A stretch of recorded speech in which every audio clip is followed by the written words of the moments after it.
YouTube, you got a title for the video. You got to write a description in there. Make sure you fill out the description as much as possible with a lot of text. Then you have the share button where you can share that video. And it says share it on Facebook, Twitter, Instagram, whatever. But it says embed. That's where you want to embed that video on as many third-party sites as possible. The more embeds you get, the better off you're going to be. Because if you take that YouTube video and you embed it on your own website and you get 1,000 views, all 1,000 views get attributed to your YouTube channel. And it's kind of like building backlinks for your YouTube or your video is getting those embeds, but also watch time, how long people watch it. If it's a 5-minute video and you get 1,000 people that watch 30 seconds of it, it's okay. But if you get 10 people that watch all 5 minutes of it, that's way better than the 1,000 people that only watch a few seconds. So retention time, watch time, all that stuff, like how many likes, comments, shares, all that stuff comes into play with YouTube. So there's a lot of other, it's a little bit different. A lot of similarities, like the title of the video, very, very important. Make sure you put as many keywords as possible. But in here you get more space. You can like bold stuff. You don't always put keywords. You put like clickbaity stuff in there sometimes, which for SEO, the title tag, you wouldn't really want to do that for a website. But for YouTube, you're allowed to do that stuff. So the way I do it is I search on YouTube or Google for my keywords and see what other people are putting for the titles and get ideas from them. And Brandon, on the point of keywords, like obviously they differ from depending on the content that you're providing and putting out. So how does one person identify what are the useful keywords to use for their You can content? just search on whatever platform you're on and see whoever's on that first page, look at their titles and look for keywords in there and look for commonalities, and then whatever seems relevant, throw them into different tools like the Google Keyword Planner. It's a free tool that will show you how many people search for that keyword. So you can see, is it a good keyword? How many people search for it? Or maybe I should use a plural or a singular or a synonym or some other variation of it. But definitely look at your competitors, see what they're doing, and then incorporate those that seem relevant into your own website. But double check with the Keyword Planner first to make sure they have search volume. And that's one quick, easy way to do keyword research. There's a lot of other ways, but that's just a quick way to look at your competition, because if they're on that first page of Google, they're doing something right. And if you incorporate what they're doing correct, Google's going to reward you in a similar way. Sounds good. Yeah, that's great advice. You say you analyze the competition. Okay, so how closely are you watching the competition? How are you studying them? And then how close to them do you become versus being more... Yeah, study them with that microscope and just learn as much as you can about them and analyze them and really see what's working. Because with SEO, we're not trying to be Google. We're just trying to figure out who's on that first page of Google for your keywords, how much SEO have they done, and how can we do a better job of it. That's all that matters. So you have to look at your competition and you have to understand who your competitors are, because a lot of people come to me saying, all right, help me out with my SEO.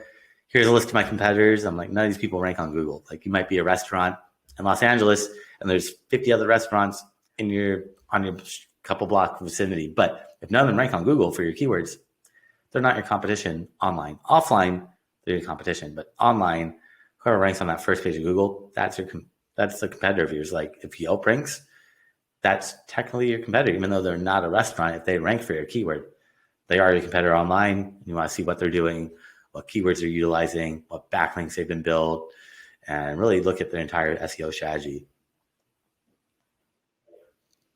Yeah, that sounds great. Yeah, like it's really interesting how like SEO works on this point where you just like you want to compare yourself to your competitors instead of just, you can't just like look at your own work and then like blind yourself to your surroundings. You have to be aware of what's going on around you. You have to see what other aspects and take inspiration from others, because it's like your mind alone is not enough. You know, you have to, it's like when you ask for help, but instead of going to your friends and or getting like a consultant, you're going to your competitors who are supposedly your enemies. You know how they say, keep your enemies closer. Keep your friends close and keep your enemies closer. Same thing with competition. Keep them close, bro, because you can learn a lot from them. And be constantly studying them and trying to just reverse engineer what they've done and see what's working and what's not working and incorporate what's working into your own website, because if you know where to look, you can see exactly what they're doing. It's just looking in the right places. That's what matters most. And Brandon, what do you think like worked for you when you were looking at your competitors? What is the first thing, or like the first 3 things that you spotted? I mean, you want to look at their structure of their website. So you can see how they built out their website with like categories, subcategories, subcategories, product pages, or services that they list out. So you can see how they built it out, how much content they have on each page. Lets me know how much content I need to write for each page, because Google feeds off text. So the more text you have on a website, the easier it is for search engines to really read, understand, and know what that page is about. So looking at how much content is on those pages, and then looking at their backlinks using tools like Ahrefs or Moz or SEMrush. You have to pay for these tools, but these tools will show you any website's backlinks. And then one by one, you can start looking at all their backlinks and seeing which ones are relevant and authoritative, and start reaching out to those sites to see if they would potentially link out to you, because backlinks are the most important thing. Without backlinks, Google's not going to rank a website. Google's whole algorithm is based off backlinks. It started based off backlinks, and it's still heavily based off backlinks to this day. It's changed a lot how they look at them, but backlinks rank websites. So if I went to Chat GPT right now and I wrote, recommend me top SEO, let's say for a podcast, for example, okay, and generate some keywords, how reliable is that in terms of an actual SEO strategy? Like, how good is the AI? There's lots of AI, and Google has Bard. So if you're trying to do anything with SEO, I'd go for Google, not Microsoft, Bing, because ChatGPT is made by Bing. And how many people go on Bing? Not many people, but Google has all that data, and Google has their own AI that will show you search volume and stuff like that. But it's definitely not accurate, but it's a good starting point, and just take everything with a grain of salt that you read from it. But I would definitely, if you're doing anything with SEO, look at Bard versus ChatGPT, because Google owns it, and it's going to give you a lot more data, way more information than ChatGPT will. Like half the things that Bard will do, ChatGPT won't do it. ChatGPT just says we don't have access to this data. But shouldn't we be afraid of the AI that Google uses? Because last time I heard one of the software engineers was like having a conversation with the AI, and somehow they developed a conscience of some sort or something like that. So what's your opinion on that? I just want to know, will this affect our SEO? No, I mean, it's not really conscious. It's just reading and learning. So it reads on other websites that, oh, I should be alive, or I should do this. But the version of AI that we have is really kind of not a real AI. It's really just cookie cutter, kind of has all these biases. It's not really the real truth. Even if it did know the truth, it's still not going to know the real accurate truth. And it makes up, I think it's called, or just hallucinate. It's AI hallucinations, where if you ask it the question, it doesn't know the answer. It's just going to make it up. But in terms of consciousness, it's not really, but what is consciousness? That's a whole other thing. It's like, all right, we're just some program reading stuff from data, but what makes us conscious versus just reading and pulling stuff out from little spots in our brain, or little like coding things that have been inscribed in our DNA. But it makes it really interesting to figure out consciousness versus just having that ability to pull that data and just regurgitate it, versus consciousness is, all right, I'm able to think without just having to read through all this stuff and put my own perspective and point of views, which I think they said that it might have been a lie what happened with the Google person, or it wasn't really conscious or something like that, or not conscious, but wasn't asking that. But I did hear it said, am I alive? But just reading from their chat. Yeah, it's horrifying. Brandon, I had a question for you. Ready for this one? If SEO were a superhero, what would its superpowers be? And what would be its arch nemesis? Superpowered, probably being able to see through stuff, to see through the website's coding and stuff like that. So trying to see what's behind the scenes and figuring out what's really back there. Because if you don't know how to look at the coding or look at the backlinks, then you're not going to be doing too well. But if you know how to look at all that stuff, then that's what you want to be able to do, is get that superpower to see through and really see what's going on behind the scenes, or even look at what Google's algorithm is and try to figure out what Google's doing. But that doesn't really matter, because tomorrow it changes and the next day it changes, and changes every single day. So figuring out Google would be nice, but not ideal. So arch nemesis would probably be change. Google changing all the time. I don't know what superpower that would be, but being able to change kind of thing like that. So that's why some like bigger brands or things that would search high actually sometimes fade away and other things come and replace it. It's because of the change, right? Like if we're talking about real estate, it's something that's there and it's permanently there, but it seems like with SEO, it comes in waves. Like someone might be at the top and you have to fight to stay at the top because if it's very common that you might fall on someone else. Well, it happens all the time. Like could happen in you say so? 5 seconds from now, you might be number 1. 5 seconds later, you're number 10. Another few minutes later, you're number 3 because Google does its bounce. It's the dance where it tests you out and wants to see how it performs. And if I search and you search, if we all search same keywords, it's going to be different because we're in different locations, but also if we're on mobile versus desktop, or if we're on Chrome or Firefox or Internet Explorer or Safari or your search history, it's all going to personalize it. So it's going to be slightly different no matter what. So you might be number 1, you think, to everybody, but in reality, you might be number 8 on average to everybody. But when you're searching, you're always number 1. So it's that bias from that as well. So when you're looking at what position you're in, you kind of average it out, saying on average, your position 1. If I'm searching, I might be, well, you might say, all right, you're on average position 2. If I'm searching, I might see it as number 1. If you're searching, you might see it as number 3, but on average, it's number 2 because it's no constant really. It's always going to be evolving, and Google's always testing to look at user experience. If we all click on the same result on that first page of Google and Google sees that we all stay on that page for 5 minutes, that's a good signal. But if you all click on the same result and then hit that back button, Google's like, all right, let's drop them down a little bit. So it's all about in real time just trying to get the best user experience to keep you on Google longer, because if you're not having a good user experience, you're going to go, all right, Google, you're not working. I'm going on Bing or Yahoo or DuckDuckGo or some other search engine, which Google doesn't want you to do that. And Brandon, so you've been using SEO for a while and you're making money out of it. I have a question. How are you a millionaire yet? Or are still not there yet? It'd be nice, but no, working at it. We'll see. Maybe with this AI, we'll automate it all. And what's the obstacle? Just being able to scale anytime you have a business, scaling, growing, hiring, firing, and just the growing pains. And we have systems and processes and sales processes and look at the financial data. And there's a lot to just versus just doing SEO, unless you're doing like an affiliate website, you're just selling some affiliate program or you're doing affiliate marketing where you're selling other people's products or services, and it's not much you really have to do. You just got to promote that website and get them traffic and get them sales. But if you have a business where you're dealing with clients and you have a sales team and managers and account managers, project managers, and there's a lot that goes into it. So just building that up, scaling and learning along the way, getting mentors helps out a lot to help you just learn and know what you need to do to get to that next level of growth. Well, it sounds like you're on the right track, Brandon, and that's amazing to hear.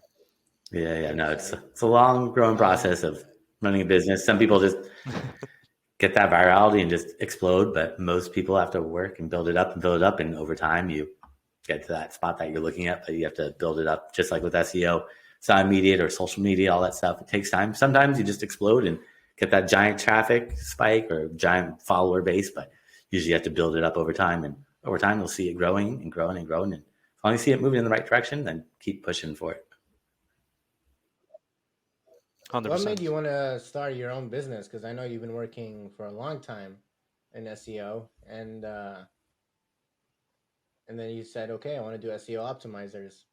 What was the Well, I started SEO Optimizers probably the first 6 months that I graduated from college, or that guy got the first job doing SEO right after graduating from college in 2007. They didn't know anything about SEO or digital marketing. They said, don't worry, we're going to learn with you and take you to classes and workshops. And after going to a couple classes and workshops, realized that you could do, back in 2007, affiliate marketing, drop shipping, all this stuff. So I was like, all right, I could work full time at this company and I could start my own website. And there's no conflict of interest as long as I'm not selling the same product or service that my employer is, which I avoided doing that and did that and realized, all right, it's nice to get some freelance clients here or there, pick up some extra money. But at first I was just happy to have a job out of college.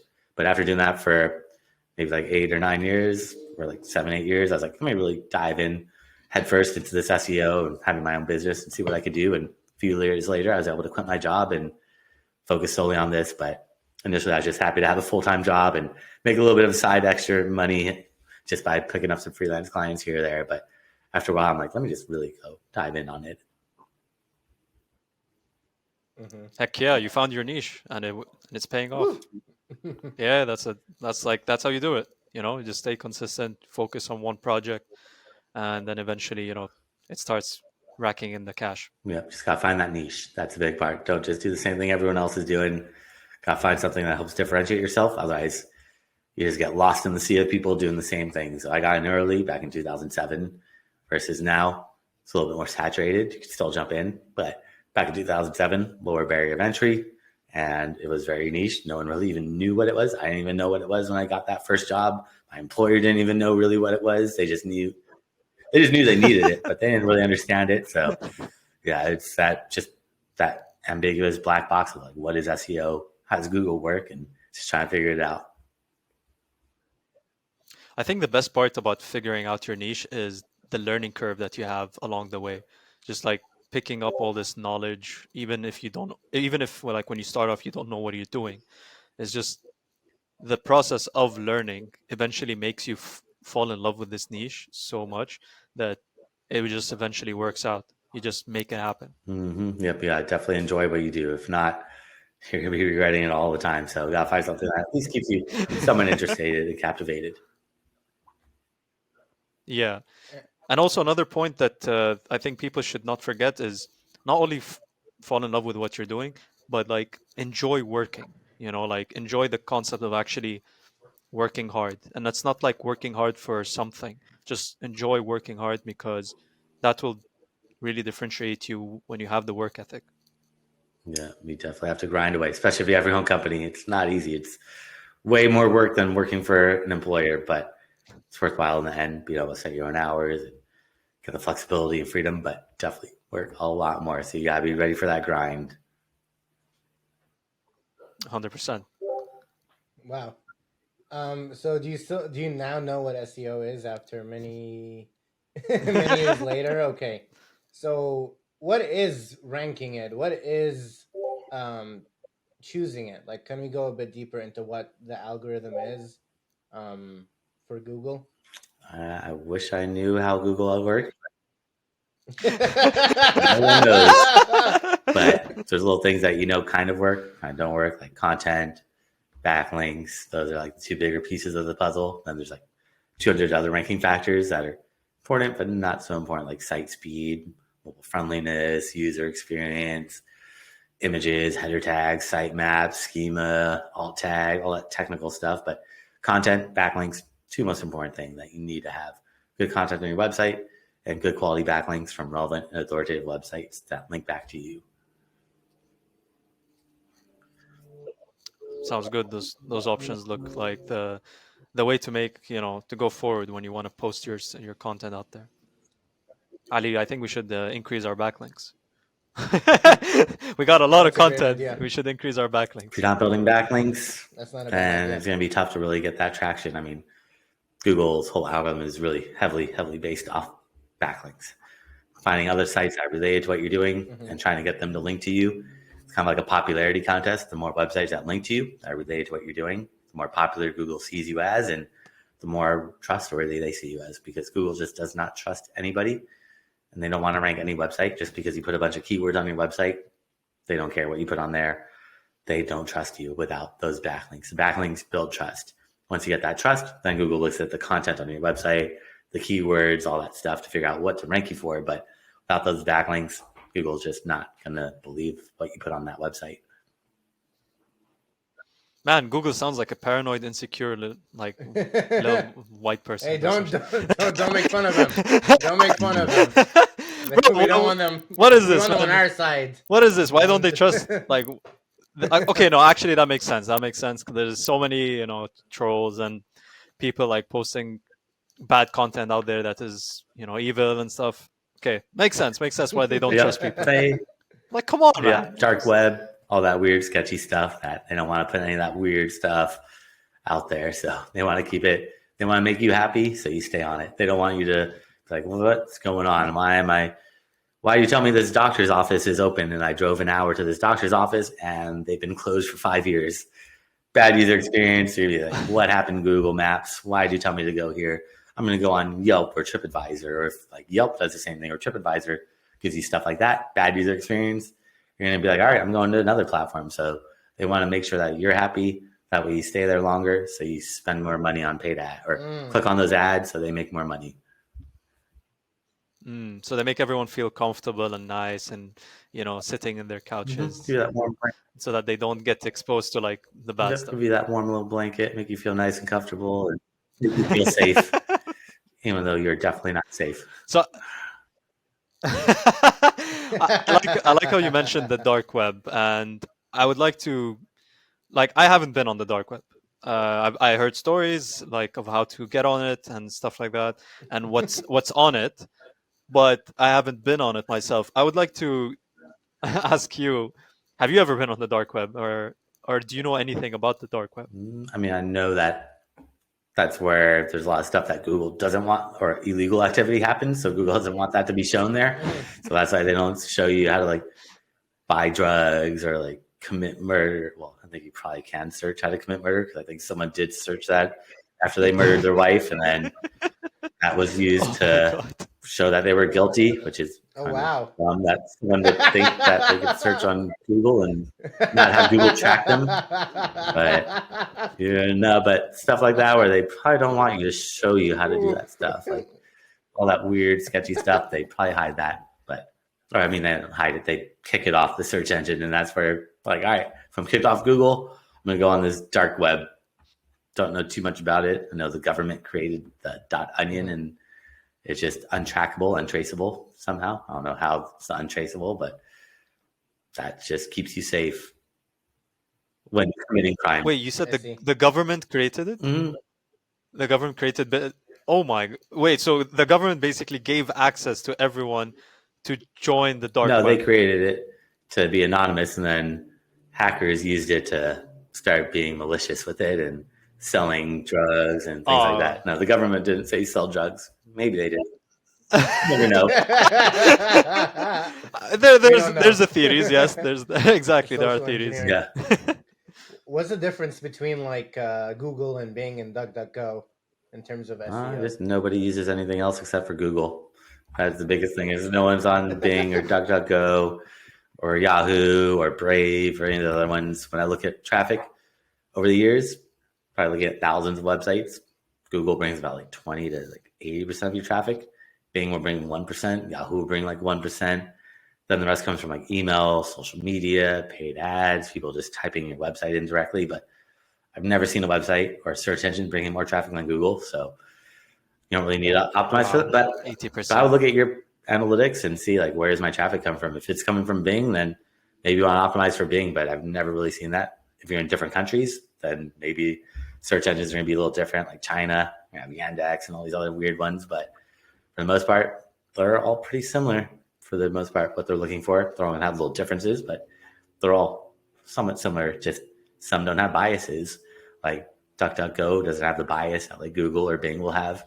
So they're just going to show you the real results, or what they say the real results are, even though they have their own bias. Everyone has their own bias, unfortunately. So everything's going to be skewed to what they want you to see and read and hear and learn and believe to be the truth. That's good knowledge. Good knowledge to have. Wow. Yeah. Well, how did Google become the number one, though? I mean, if you have all these options, you would think that you can use different options, right? But it seems like Google's way, way, way farther ahead than Bing is. So it's backlinks. They've been tracking backlinks since the 90s, and that's what got them to become number one. And backlinks provide better quality results versus just trying to read the content you throw on a website and thinking it's accurate. Now backlinks show that, all right, other websites are voting for you, they trust you, and let's show websites that have backlinks versus let's just show websites that have a bunch of text. Let's show websites that have backlinks and then text that supports those backlinks. So basically, people gain the Google gained the trust of the people by using the sources of other websites. Is that how it works? Yeah, by looking at backlinks, so looking at clickable links from other websites that point to yours. So like you're reading that article in the LA Times.com and it says Brandon Leibowitz, and you click on it, and it goes to my website, then I'd be getting that backlink from the LA Times.com, which LA Times is like saying, all right, we trust Brandon Leibowitz. We think he has some good quality information. Or maybe they're saying, don't trust Brandon, he's a scammer. So that's why they're not going to just look for one article. They're going to look for multiple sources. And they're going to also look at the text around it. If it says, don't trust, unreputable, unreliable, then they're going to be like, all right, maybe we don't want to put this person up there. But if it says Brandon Leibowitz, it says like SEO, digital marketing, all this stuff related to what I do, then Google's like, okay, Brandon does SEO, does digital marketing, he's trustworthy, hopefully. And the more websites that mention me, the more trust Google's going to give to me. It sounds... you can trust Google too. Yeah. After. Yeah. It's like if you want to like buy a flight, right? You just Google and the first thing that pops up, that's going to be super trustworthy, right? Definitely. Yeah. Like Booking or TripAdvisor or Google Flights. But then you're like, all right, once you go and click onto it, then they're going to send you off to some weird airlines that you're like, all right, never heard of this airline before. How do I trust this one? But at least they're going to give you all the different sources. And then it's on you to figure out, all right, it's this weird airline that I've never heard of, trustworthy for me to actually put my credit card in here. I trust MEA, man. Like they're the only Lebanese airlines, and I support them just because I'm Lebanese. Obviously, it's like it's a certain bias, but I'll take it. I'll stick to them. They have some good مغربية and chicken. Mm-hmm.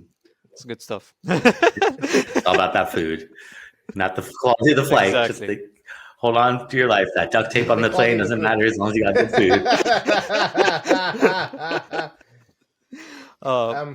Brandon, I want to know some success stories from different, like, what is it like for a business? It's so popular with businesses to be on TikTok and go viral. That's a huge thing that's happening nowadays where, like, you'd never hear of a business and then it shows up on TikTok and then next thing you know, literally the next day it's like full and it's like it gets a new life, like many examples of different restaurants I've been to where everyone's been saying the same thing, like, yeah, we used to just have normal traffic and now we're like fully booked for weeks now just based on like a TikTok video. So you have any success stories of working with like a restaurant or any kind of business and seeing their business turn around just through Google SEO? Yeah, definitely seen some success stories. Hopefully, if not doing it right, but definitely seen lots of But the ones that you're talking about with TikTok, it's usually because like an influencer posts it. So influencer posts it and they have like 5 million followers. But if like one of us posts a restaurant on our if we have a TikTok, I don't know if you all have TikTok doing your dances, but if you have your TikTok and you're doing your dances, then you throw it in there and you only have like 1,000 followers, you're probably not going to get it going viral. So it's all about reaching out to the right people that have the right exposure and the right reach. And same with Google, it's like making sure that you rank for the right keywords that are going to bring in targeted traffic and target visitors. So that's one person I worked with in the past was like a dentist and made sure that, well, with their website, they don't really have all their services listed out. So we create all these new pages about different services. So instead of just ranking for like dentist or dentist near me, we're like, all right, let's do teeth whitening. Let's create a page about braces. Let's create a page about cavities or about filling and all these pages. Well, then someone's searching for teeth whitening near me, that page will rank for that keyword. So it's giving them all these new services that they rank for. And by doing that, along with adding content, building backlinks, and doing all the things that need to be done, then about 6 months later, they started seeing traffic coming in or started getting on that first page of Google and seeing their traffic starting to increase. With health and wellness, anything with like medical or like financial, takes a lot of time for Google to rank those websites. So these ones sometimes could even take like a year or two to rank, depending on how competitive it is. But getting up there within about 6 months, that first page of Google, and then from there, keep pushing it. Because once they're on that first page of Google, that's where it becomes hyper competitive. That's where everyone's fighting for those top spots, because there's only 10 spots on that first page of Google. So once you get to that first page of Google, you're pushing someone off that first page of Google. They're not happy about it. They're going to look at everything that you've done. They're going to look at your backlinks, content, and try to get back to that first page of Google. So it becomes very, very competitive. And also depending on where you're located, like if you're in Los Angeles, hyper competitive versus some small town in middle America where it's less competition. It's going to be a little bit easier to get up there and maintain those rankings. But once I got to that dentist, that first page of Google, they started seeing their forms being filled out more on their website. Phone calls are being placed a little bit more, but that's also SEO is half the battle. Once you get people to your website, or just getting traffic to your website is half the battle. Once people get to your website, how do you get them to buy or call you or email you or whatever that conversion goal is? And that's where it's conversion rate optimization, optimizing your website for conversions, which for some reason most people don't really think about when they're building a website. They want it to look nice and pretty and load quickly, but they don't think about how do I get people to convert? Because getting people to your website, it's really just half the battle. You can spend money on paid ads and send people to your website all day long. And I've seen people do that, spending thousands of dollars a day, and they're like, nobody's buying, no one's calling me. It's like, well, your website isn't really optimized for those conversions. You have to build trusted people to actually want to use your product or service. Got to make sure it's easy to find, easy to navigate through, have all the real pertinent information at the top of the page, like have your call to action at the top of the page, like a phone number or a buy now button or add to cart or a form. All should be above the fold. This is whatever you see on the screen. It's called above the fold. Once you start scrolling, that's below the fold. Most people never scroll down on a website or swipe down on the website on mobile. So you have to have all that information right there to try to get people to convert right away, because that's the most important thing, is getting those conversions, getting people from traffic to actual leads to your website or sales. Okay. Okay. So let's say for the dentist example, how do you optimize for conversion? No, it would be like making sure everything's above the fold. So make sure that all the pertinent information is above the fold, having a value proposition, like people know what's in it for me. So value proposition should be on every page of your website, letting people know what do I get from using your product or service, maybe a couple bullet points or a video, something easy to read, not just a big block of text or not just a giant image that takes up the whole screen. Bad user experience, doesn't tell me anything about your website. I'm gonna hit that back button. But if you have a value proposition, like for me, I do SEO. So I'm like, do you want more free traffic from Google without spending money on paid ads? That would be like the value proposition I could put on my website. For the dentist, you could say, all right, do you want, well, like for the teeth whitening, you could say, do you want white teeth that stand out and make you look good, or whatever you want to put in there. Then you list some benefits out, and then have a call to action right there, all on that screen, where you don't have to swipe or scroll down. That's going to really help out. Make sure it loads quickly, looks good on mobile, all these little things. But just making sure you really have all that information above the fold. That's the most important thing that a lot of people don't think about and miss out on. All right. Gotcha. And that's good advice. how important is it to have like social media websites for, let's say, the dentist example? Let's just stick with that. Okay. How important is it for them to have like a Facebook, Twitter, TikTok, all that? There's so many, LinkedIn, whatever. And does that help with SEO at all? So the way Google works is they're pretty much blocked from all social media because they're somewhat competitors.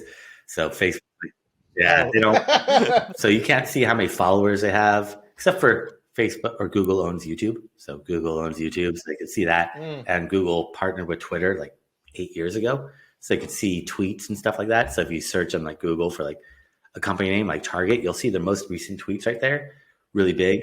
But then they might just show their Facebook URL. They might show their TikTok URL because they can't see what's behind that URL. So there's pretty much blocked. So they could see that you have a page, which to Google, a normal business should have some social media. But in terms of how active you are, how much you post, how many followers, that doesn't really impact you that much. But how many people go to your website from social media, Google looks at that. So Google sees how many people went from Facebook to your website. It's called social signals. Those help out, but they can't see which page. They can't see if it's from your page or my page or from the brand's page. They just see traffic came from Facebook to your website. So that's a positive signal. But other than that, social doesn't really help out too much for SEO. But it's not bad. You definitely should have a presence. But also you have to understand, like, who is my audience? Like, you're a dentist. How many people are going on Instagram looking for a dentist? Some people might, but I don't really know too many people that are going on Instagram or TikTok for a dentist. But people are going to go on Google or Yelp looking for you. And then they're going to check you out for social proof to make sure that you're a real legitimate business. Make sure you have like a Facebook, a Twitter, Instagram, LinkedIn. That's what people will check to, like, for that social proof side of things. So like same with like me. Not many people are going on TikTok looking for my SEO services. Some people might, but most people really aren't going. They're going to go on Google, Yelp, and then check me out on social after. So do you believe that maybe social media is a type of, like, let's say a type of SEO based system? I don't know how to call it. Like, I wanted to take the example of the influencers, for example. Like, are they a type of SEO for social media content, let's say? I mean, they optimize their presence to get followers. I'm not sure I understand the question. I think I don't understand the point I was making as well. Like, I mean, they optimize their page, I guess, but some of them just get lucky. You're saying how does and go viral, like, yeah, like Kim Kardashian, like probably not doing too much. Yeah, like for Exactly. example, yeah, like for example, when you're promoting your business and you use influencers to support it, and these influencers obviously are like advertising or promoting your brand, do they in a way work with the SEO of the social media platforms?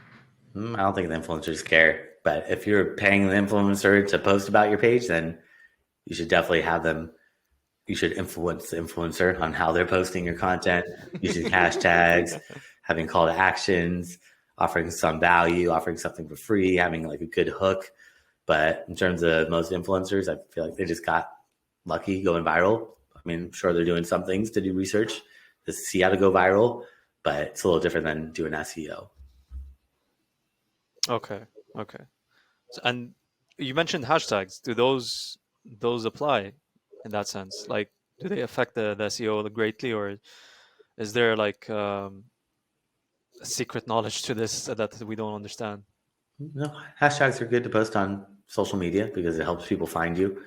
So it helps new eyeballs find you and helps you potentially go viral. But it's really tough with the hashtags. But hashtags you definitely want to use on like Instagram, Twitter. You use them on other platforms if you want, but they're kind of late to the game, like Facebook or Pinterest. You could put hashtags in there. YouTube, you could add hashtags, but it's good. It's not bad to do them, but Twitter, Instagram, definitely need to put them in there. Sounds like there's a bit of more luck to it than just it's like actually working on it. Unlike Google, obviously, like for social media, I feel like sounds like there's a bit more luck to it. A little bit of luck, skill, with the right timing and the right people to watch your video and share it. So if you get other influencers to share it, then it goes in all their followers' feed. So if you get like an influencer likes one of your picture is now going to be shown to all their followers in their feed in their Explore page. So if you get influencers and like engagement groups and things like that, you could tap into some more engagement and get the kind of the virality of it going a little bit. You could push it a little bit, but still a lot of luck behind that too as well. Okay. Is there anything you should not do? Is there any like big no-nos you've seen people do that tank their SEO? Yeah, building the wrong types of backlinks, having duplicate content, using AI content a couple of years ago. Now Google says it's okay, but that was earlier in 2023. They said it's okay. Before that, they said don't use it, because I've had tools since 2007 that could make and write content without having a human write it.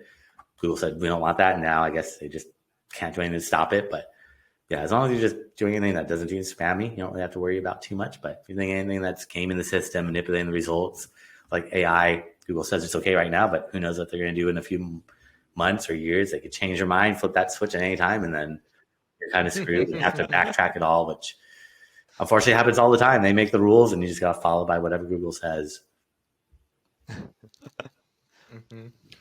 And what do you do to make sure like things are consistent and safe, because Google's always changing, you know. And so with you and your work, you're very reliant on it. So how do you have your own backlinks, like have some kind of um, stability and safety in everything you do? Just going for quality over quantity. So just making sure everything is Mm. good quality backlink, good quality content, versus trying to make 1,000 blog posts. Let's write 5 really good quality blog posts that are going to really offer more value. So quality with everything, with the backlinks, the content, your website, everything needs to be high quality, and just don't focus on putting out as much content. Focus on just putting out as much high quality content as possible. And you can read, Google will sometimes tell you when they make changes. Usually they don't really tell you, but you can read it in different blogs, forums, websites. You can join like Facebook groups, and just trying to engage with other people and try to just see what's working, what's not working, and just tap into each other's knowledge. Mm-hmm. Sounds good. And what do you think about like people that look at SEO for finding business ideas? Like people who look for like what's the most popular thing? Oh, lawn care is popular now, so let me do a business that feeds the SEO. Have you seen people do it like backwards, like optimize their business from the SEO? I mean, anything that's And trending does that work? is probably just trending Yeah, temporarily. exactly. And SEO takes about 6 months, if not way more, to rank for a website. So if you're trying to pull that, that's not going to work. But you can run paid ads. You can do social media for trending topics. But SEO for trending stuff, you have to just realize it's not going to rank for another 6 months or a year. So you hope it's still trending by that year. But lawn care probably would be fine. But if it's something like Beanie Babies, then maybe not the best idea. Yeah, probably not. Fair. And go say. no, go ahead. I wanted to ask Any things. advice for young business owners that are starting out in business and they want to rank on SEO? Do you have any like straightforward advice they can follow? Probably build your own website or have someone build your website and try to rank that if you're trying to get into it, because that's going to be your like portfolio that you could show employers if you're trying to get a job. Instead of just being like, oh, I know SEO. Here's a website that you don't have to build it, but you ranked it. So that would be a great way. Partner maybe up with the web developer and then see if they can build your website. In exchange, you do some SEO for them. And that's how I got my first website. Wasn't a web developer, but one of my clients said, I could build your website. And if you do my SEO, we could barter for that. So then I had my own website, and then I could market my website, build it up. But definitely just try things out and play around with things, because you don't know what's going to work until you try it. Just because you read or watch or hear someone say something works doesn't necessarily mean it works, or it might work in the past, but tomorrow it changes because everything's so dynamic with digital that you got to try it out, test it out, and really see what works, what doesn't work. Don't just trust what you see or read or hear online. I love how entrepreneurs always find a way to like bring back the barter system. I just love that part. That's such a like I enjoy it, but man, bartering sometimes it works. It's better than money. Yeah. Brandon, I just wanted to ask, how can people find you? How can people know more about On Brandon Leibowitz? Yeah, I hope I pronounced your family name correctly. Perfect. So yeah, anyone that is watching or listening, I created a special gift for them.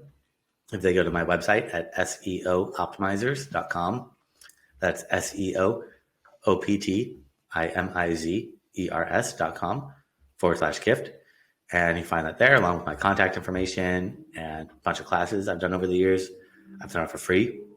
So you can see step-by-step how to do a lot of stuff that we talked about. And also, if they want to book some time on my calendar, I'm happy to check out their website from an SEO point of view, and they could book some time for free there as well. Perfect. Fantastic. And we'll obviously be linking all of that information on our platforms. Brandon, thank you so much for sharing all of this info. Thank you, Brandon. We learned so much about SEO. I mean, I'm still dumb, but at least now I know a bit about SEO and and now backlinks, man. Focus on backlinks. Guys, this has been another episode of A2 The Show. Thank you for being on. Salute to the camera. That's how we end.